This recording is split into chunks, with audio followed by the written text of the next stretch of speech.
ದೇವೇಗೌಡರ ಮೇಲೆ ಮರುಕ ಹುಟ್ಟಿದೆ. ಆ ಮರುಕದ ಹಿಂದೆ ಸಹಜತೆ ಇಲ್ಲ ಅನ್ನೋದು ಅವ್ರ ಮಾತಿನಲ್ಲೇ ವ್ಯಕ್ತ ಆಗಿದೆ. ಅವ್ರ ಮಾತಿನಲ್ಲೇನೆ ಆ ಮರುಕಕ್ಕೆ ಬರೀ ಕೃತಿಮತ ಇದೆ, ಆ ಮರುಕ ನಾಟಕೀಯವಾಗಿದ್ದು ಅನ್ನೋದನ್ನ ಅವರ ಮಾತುಗಳೇ ವ್ಯಕ್ತ ಆಗ್ತದೆ.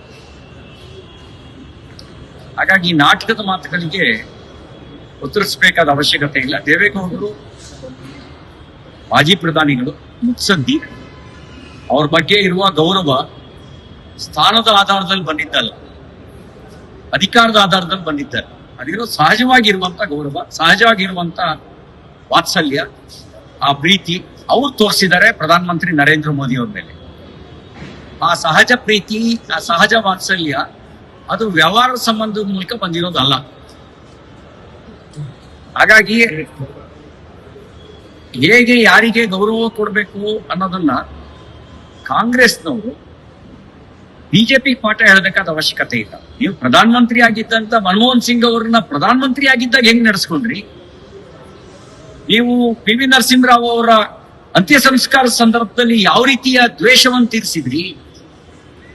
ಅಷ್ಟು ಮಾತ್ರ ಅಲ್ಲ, ಸಂವಿಧಾನ ಶಿಲ್ಪಿ ಅಂಬೇಡ್ಕರ್ ಅವರಿಗೆ ಬದುಕಿದ್ದಾಗ ಹೇಗೆ ಅಪಮಾನ ಮಾಡಿದ್ರಿ, ಸತ್ತಾಗ ಹೇಗೆ ಅಗೌರವ ತೋರಿಸಿದ್ರಿ? ನೀವು ನಮಗೆ ಪಾಠ ಹೇಳ್ತೀರಾ? ಅಂಬೇಡ್ಕರ್ ಅವರನ್ನು ಸೋಲಿಸಿದ್ ನೀವೇ ಅಲ್ವಾ ಕಾಂಗ್ರೆಸ್ಸಿಗರು? ಭಾರತ ರತ್ನ ಕೊಡದೇ ಇದ್ದಿದ್ದು ನಿಮ್ಮ ಅಪರಾಧ ಅಲ್ವಾ?